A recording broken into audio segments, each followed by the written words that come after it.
নমস্কার। আজকের সরাসরি লাইভে আপনাদের প্রত্যেককে স্বাগত জানাই। আমি আচার্য শ্রী অনির্বাণ, অ্যাস্ট্রোলজার, বাস্তুবিদ এবং নিউমারোলজি স্পেশালিস্ট। এই মুহূর্তে রয়েছি আপনাদের সঙ্গে সরাসরি কথা বলার অনুষ্ঠানে। যারা আমাকে এই মুহূর্তে সরাসরি লাইভ ফোন ইন অনুষ্ঠানে দেখতে পাচ্ছেন, তাদের প্রত্যেককে স্বাগত জানাই। অ্যাস্ট্রোলজিক্যাল লাইভ, তো অ্যাস্ট্রোলজিক্যাল লাইভে আপনাদের প্রত্যেককে স্বাগত।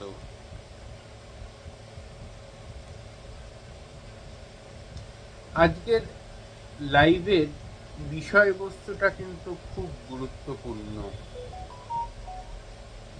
যারা বিশেষ করে মানসিকভাবে প্রচণ্ড অস্থিরতার মধ্যে দিয়ে ভুগছেন,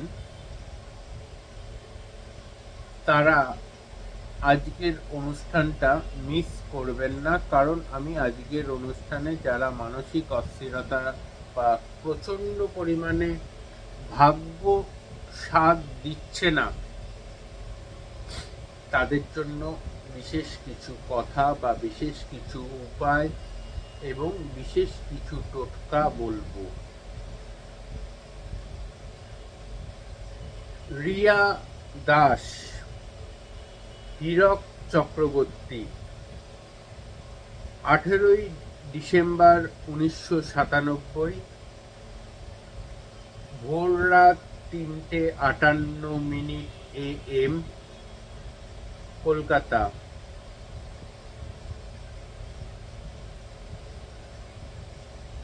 হীরক চক্রবর্তীর জন্মছকে এই মুহূর্তে রাহু প্রচণ্ড পরিমাণে ডিস্টার্ব। তো এই রাহুর ডিস্টারবেন্সটা খণ্ডন করতে হবে। রিয়া দাস হীরক চক্রবর্তীকে বলবেন 33/66 এই লেখাটা একটা সাদা পেজের ওপর অন্তত পক্ষে 20 বার যেন লেখে।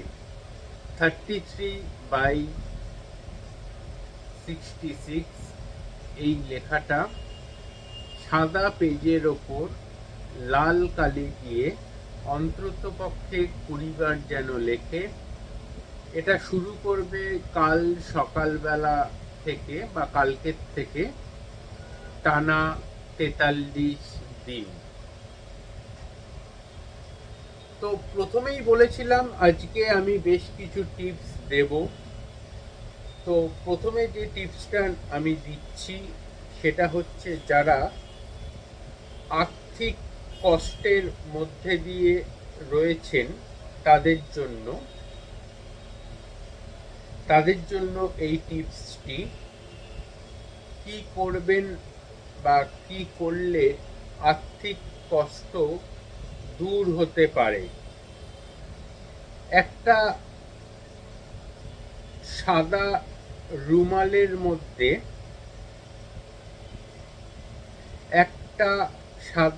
রুমালের মধ্যে লাল সুতো দিয়ে 93/46 এইটা লাল সুতো দিয়ে লিখে নিজের পকেটে রেখে দিন।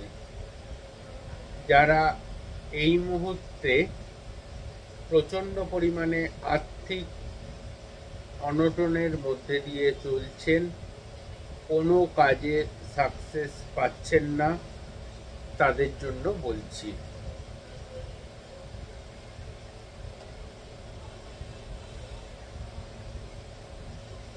আখি মুখার্জি, অমৃতা মুখার্জি, 10ই জানুয়ারি 1992,